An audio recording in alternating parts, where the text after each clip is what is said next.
Did you know that since spring 2023, over 175,000 migrants have made their way to New York City? And as of February 2024, more than $2 billion has been spent on caring for these arriving migrants, with budget cuts coming in the form of reduced services such as library hours, meals for senior citizens, re-entry programming for Rikers Island prisoners, and free full-day care for 3-year-olds. This influx of migrants has become increasingly concerning, leading many native New Yorkers to worry about the impact it may have on the city. As the issue of immigration continues to worsen, concerns about overcrowding, strain on public resources, and changes to the city's cultural identity are growing. So, today on Across the Globe, we'll be trying to answer the question of just how bad is New York City since the immigration crisis. Issue number 1.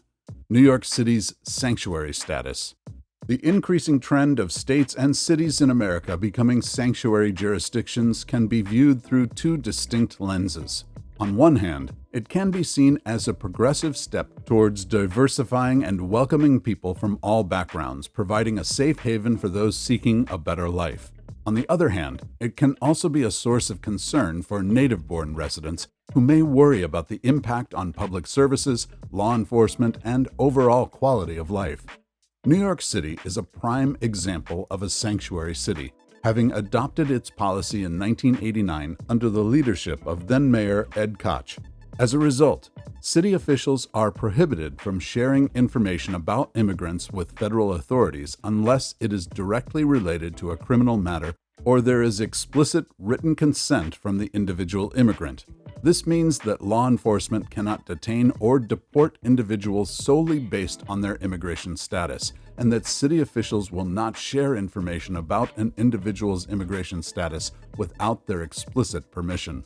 In 2024, Mayor Eric Adams called for change to New York City's sanctuary city laws, stating that he wants migrants suspected of major crimes turned over to federal immigration officials, showcasing how the migrant crisis is causing a spike in crime. Issue number 2. Busing of migrants from other states.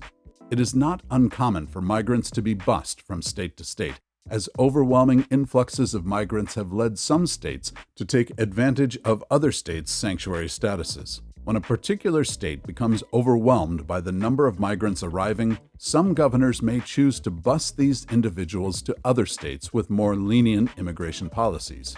This tactic is often employed by states with more conservative political leanings, who may see it as a way to shift the responsibility of caring for migrants to more liberal-leaning states.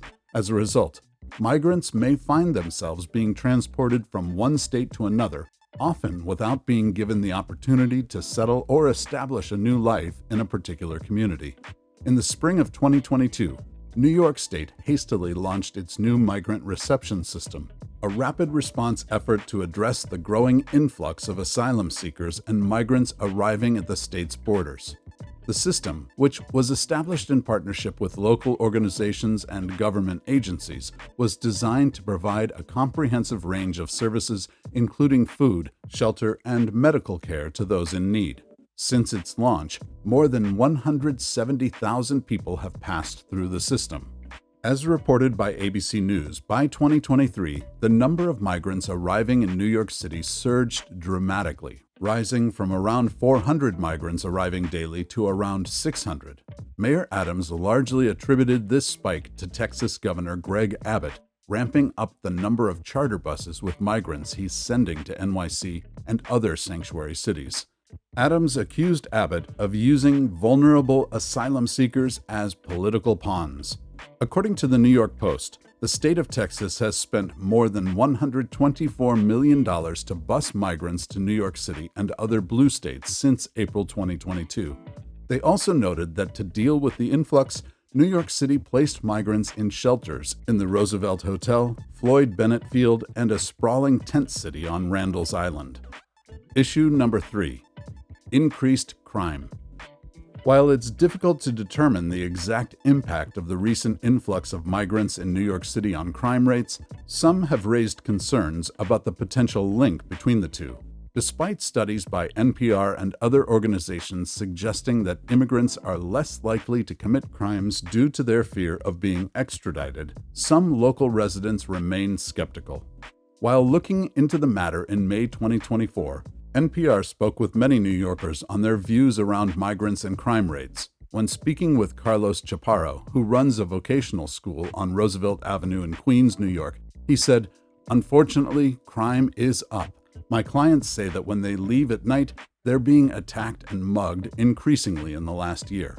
What's more, over 20 people along the commercial strip in New York City were interviewed by NPR, and they all had the opinion that crime has increased throughout the past year."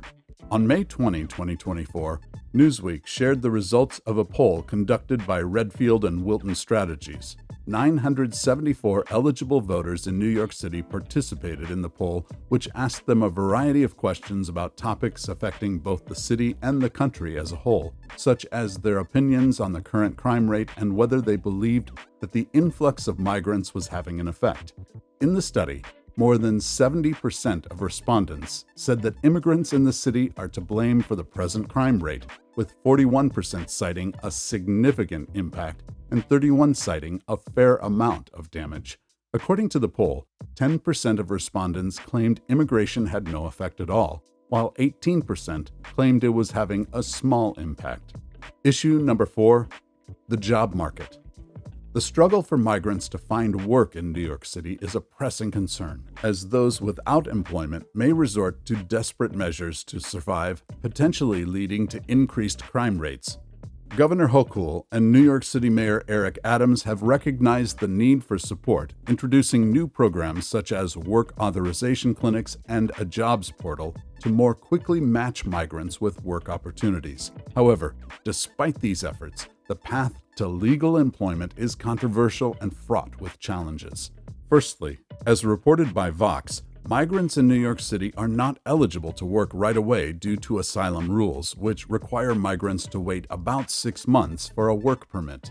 Secondly, according to the Christian Science Monitor, bureaucratic hurdles and limited knowledge of the U.S. job market make it difficult for migrants to navigate the process. Additionally, even in a tight labor market, companies are often hesitant to hire authorized foreigners due to concerns about language barriers and lack of domestic work history. As a result, many migrants are forced to rely on informal or underground economies, which can exacerbate the issue of crime and perpetuate a cycle of poverty. According to OSC NYC, in 2023, the unemployment rate was 15% for 16 to 24-year-old immigrant workers, a 5% increase from the 10% reported in 2019. In May 2024, the Financial Times stated that the limbo of work and legal status has pushed many migrants to informal jobs in the city's underground economy, and many of these workers are paid in cash or with prepaid debit cards. Issue number 5, rising costs. As mentioned, it costs significant amounts of money to provide shelter, food, and general resources to migrants. As reported by Vox, New York City is expected to spend $12 billion on sheltering and supporting immigrants over the next 3 fiscal years if migration keeps up its present pace. However, Mayor Eric Adams has stated that estimate is closer to $10 billion, which is still a figure he says will destroy New York City. A big expense for the city is the fact that schools are now feeling the strain of added students. According to CBS News, New York City is facing the ENL teacher shortage that predates the migrant crisis. The decision to house migrants in schools across New York City has led to a surge in student enrollment, placing an unprecedented strain on the school system. The sudden influx of children has resulted in a significant increase in class sizes, putting a tremendous burden on already overworked teachers and staff. The existing teacher shortage has been exacerbated by this development, forcing schools to rely heavily on substitute teachers, which comes at a significant cost. According to the New York Post, schools are having to pay out to hire new teachers and also cover the cost of substitute teachers, a financial burden that is only adding to the already stretched resources of the school system. This will force the city to spend an additional $1.9 billion on teachers and space, In the meantime, worries for New York City residents is that educators are struggling to provide the necessary support and attention to their students, and the quality of education is suffering as a result. As reported by Worth, outside of the strain on the school system, the City Comptroller's Office reports that New York City spends $396 a day on each immigrant who enters the shelter system. Although a thorough breakdown of expenses was not accessible to the comptroller as of December 2023, these costs include housing, medical treatment, Medicaid enrollment, immunizations, legal orientation, and more. Indirect costs include the general stress on public services, the price of reintegrating the newcomers into the workforce, and the effects on local communities. They also noted how, in order to open more than 210 shelter sites, including 18 humanitarian relief centers, the city has depended on expensive emergency contracts worth almost $5.7 billion, which has led to allegations of waste and fraud against the Adams administration. In June 2023, Bloomberg reported that Adams' office agreed to pay hotels a premium, which was sometimes 73% more than a typical nightly rate, and guarantee full occupancy. For example, the Holiday Inn in the financial district charged $190 a night over its typical rate of $110. This reportedly saw the Holiday Inn rake in a significant $10.5 million profit, while New York City footed the bill.